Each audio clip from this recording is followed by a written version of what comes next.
Bom dia, galera, beleza? Tô fazendo esse vídeo aqui para mostrar para vocês como é que se dilui um produto na Snowfo One, tá? Que a gente sabe que quando a gente faz a diluição de um produto na Snowfo One, ela dobra a diluição, porque a Snowfo One, a minha é dessa marca, ela geralmente adiciona água, né, no produto. Então, olha, esse recipiente da minha Snowfo One, ele marca de 100 em 100 ml, tá? E aí o que acontece? A primeira coisa a se fazer é ver quanto de água a tua Snowfo One vai somar com o produto que vai ser jogado aí. Então, para isso a gente precisa fazer um teste. Eu vou encher esse recipiente aqui com 1 litro de água, certo? E eu vou ver quanto ela vai adicionar nesse litro de água, entendeu? Então o que eu vou fazer? Eu vou separar um recipiente e vou ligar a máquina aqui e vou colocar ela para funcionar até ela secar esse litro que está no recipiente da Snowfo One, certo?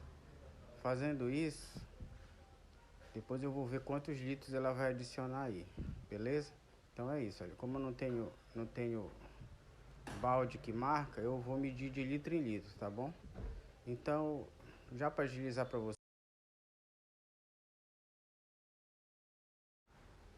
ela tá dando aí 10 litros de água, tá? Ela vai adicionar nessa mistura aqui 10 litros de água. Ah, toda vez que eu colocar 1 litro aqui, eu tenho que somar com mais 10 litros de água, que são 10.000 ml. Então a conta é fácil. Você vai colocar né? Então se eu colocasse isso aí tudo cheio de produto, ela daria 1 para 10 a diluição, porque ela vai adicionar 10 para água. Como eu vou colocar 100 ml, certo? Aí eu vou colocar 100 ml aí, vai ficar uma diluição aí de 1 para 10 vezes 10, entendeu?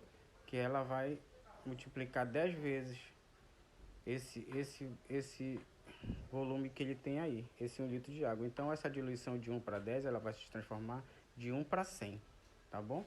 Então é isso aí, se você colocar 100 ml, a sua diluição no final vai ser 1 para 100. Se você colocar 200 ml, vai ser 1 para 50 e assim vai. É só você fazer a conta, tá? Você pega 1 litro, certo? E aí vai adicionar 10 vezes mais. E aí você vai fazendo a conta do puro, por exemplo, 100 ml vai dar 1 para 10, 1 para 100. 200 ml, 1 para 50. Entendeu? É só fazer a conta, tá? Beleza? Espero que isso aí tenha ajudado. Um grande abraço para vocês aí, galera. Beleza? Um abraço.